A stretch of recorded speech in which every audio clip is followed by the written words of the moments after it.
Hello, everyone, and welcome back to another episode of Interesting People You've Never Heard of. Today's interesting person is Margery Kemp. Picture the scene: a medieval English cathedral in the year 1400. An archbishop is addressing a crowd of worshippers, but no one can hear him. His voice is drowned out by the sound of a woman crying loudly. The archbishop raises his voice and attempts to speak louder, but his efforts are in vain. The attention of everyone in the cathedral is now focused on this weeping, wailing woman in the front row. The bishop steps forward and in an aggravated tone demands, "Woman, why weepest thou?" The woman looks up and says, "Sir, ye shall wish some day that ye had wept as sore as I." That crying woman was Margery Kemp, the focus of our video today. That crying wasn't just a one-off weepy incident. Margery Kemp cried all the time. She cried in cathedrals and churches all over Britain, Europe, and the Holy Land. Induced by powerful religious emotion, she would weep, wail, and fall to the ground. She would be ridiculed and mocked by many, but an enlightened few would be inspired and moved by her message of raw piety and fervent religious devotion. To look at her biography, Margery Kemp was born around 1373 in Bishop's Lynn, which is now called King's Lynn. They had a promotion, obviously. For our international audience, Bishop's Lynn, or King's Lynn as it's now called, is in the heart of Norfolk, England. Her father, John Brunham, was a prosperous merchant in the town. He was mayor and also a member of parliament, so she came from a reasonably well-to-do family. No records remain of what education the young Margery received, if any. Evidence seems to suggest that she was illiterate, which makes her later achievements all the more incredible. She married John Kemp at around 20 years of age, which was quite late in life for a woman in that era. Her husband was a town official, or burgess, and therefore he was quite a substantial, important man. They later went on to have 14 children, which seems remarkable to our modern sensibilities, but by the standards of the time it was fairly common to have a large family like that. After the birth of one of her children, Margery received horrifying visions of devils and demons who demanded that she forsake her faith, her family, and her friends, and even encouraged her to commit suicide. This horrifying spectacle was then transformed into a rather more comforting vision of Jesus Christ. The ethereal Christ asked her, "Daughter, why have you forsaken me when I never forsook you?" In her biography, which, being illiterate, she dictated to a scribe, she described Christ as a handsome man. She also claimed the visions were calling her to a greater intimacy with Christ, as if they were man and wife, which to our modern eyes has very obvious connotations, but perhaps in a more innocent time they may not have seen it in that way. Margery continued to have these visions for 8 months after giving birth. During the visions, she claimed to hear heavenly music and smell heavenly smells. I don't know what constitutes a heavenly smell, but if a medieval peasant who spent their life living on a farm was to smell our modern scented candles or air fresheners, it would probably blow their mind. These celestial illusions caused Margery to weep, cry, and sob profusely. The visions continued through her married life, and later on also gave her the desire for a chaste or sexless marriage, which she suggested to her husband, who was naturally somewhat reluctant. By this point, they'd already had about 13 children, so the desire to have a sexless marriage may have been more for Marge's earthly comfort rather than her immortal soul. Before these visions began, Margery Kemp lived the life of an ordinary medieval English wife of a town burgess. She operated a grain mill and a brewery business from her home, which were one of the few areas of employment open to women at the time. However, as her visions intensified, these businesses failed due to neglect. In around the year 1413, Margery began leaving home to travel around England, on pilgrimages, during which she would cry and sob and wail with religious emotion, to the annoyance of clergy and lay people alike. More controversially, she would also preach about her faith. Now, at the time, preaching by women was highly discouraged, especially by women with no formal connection to the church.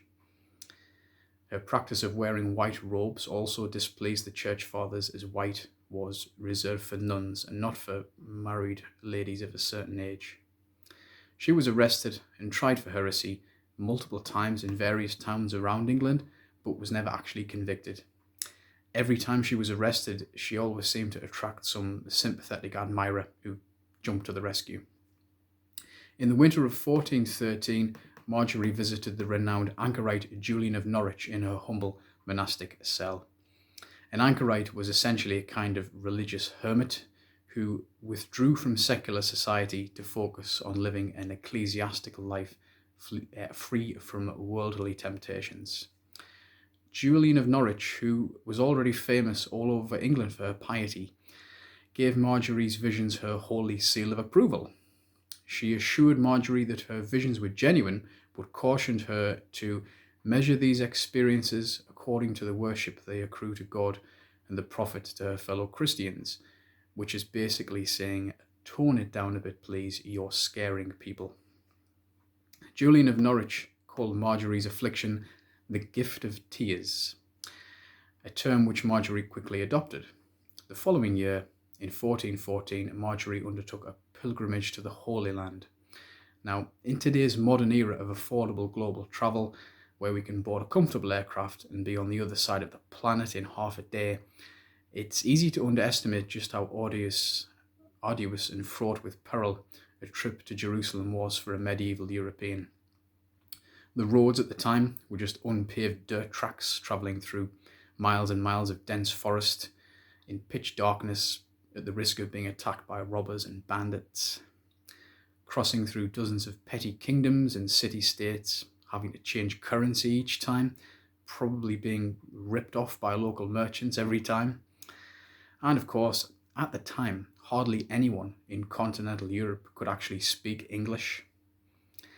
In England in the 1400s was a provincial backwater, and the English language was spoken by a small population of only around 3 million peasants. To be a pilgrim, one would have had to know some Latin or possibly French to be understood or communicate with anyone on the trip. Surprisingly, for such an epic long journey, Margery doesn't actually talk much about her actual route there. She mentions that the other pilgrims bullied her.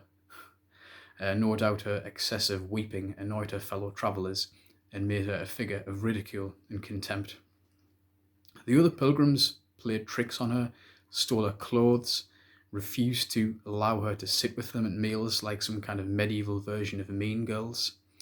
When the group boarded a boat from Venice to Jaffa, they left her off the itinerary, so she had no provisions on the boat, which must have made travel very difficult and very uncomfortable.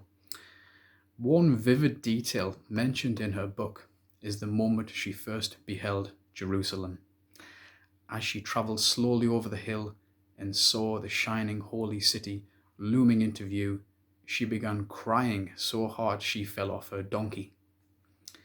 While in Jerusalem, she visited all the holy sites, weeping and wailing the whole time. However, unlike in England, her loud expressions of faith were quite acceptable in a profoundly devout city like Jerusalem, where everyone expresses their belief openly.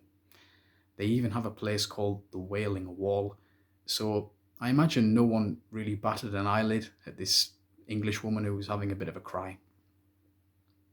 On her way back from Jerusalem, Margery visited Rome, another must-see for the medieval pilgrim.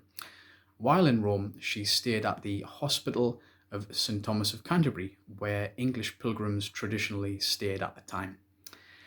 In an era where virtually no one outside of England spoke English, it was very practical and useful to stick together with other English people rather than risk being alone and clueless and helpless in a foreign city.